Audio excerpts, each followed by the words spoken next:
Let me show you how to make a playlist on Deezer.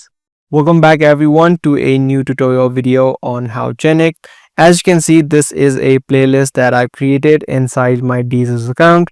If you also want to do the same, you just need to open up the app of Deezer, head over to the profile section on the top left, and then head over to playlists. Through this section, you'll be able to tap on create a new playlist and then name any new playlist that you like. Once you name the playlist, you can also add a profile picture or add in a description. Other than this, you can also make this playlist private or also add in collaborators.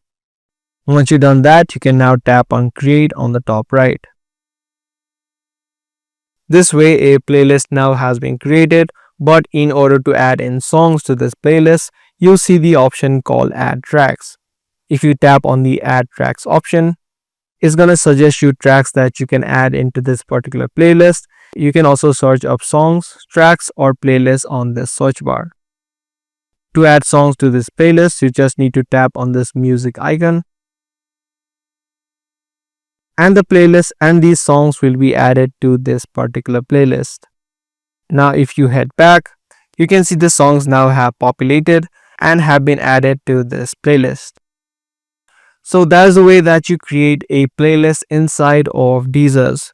Be sure to give this video a thumbs up and also make sure to subscribe to this channel for more future videos just like this.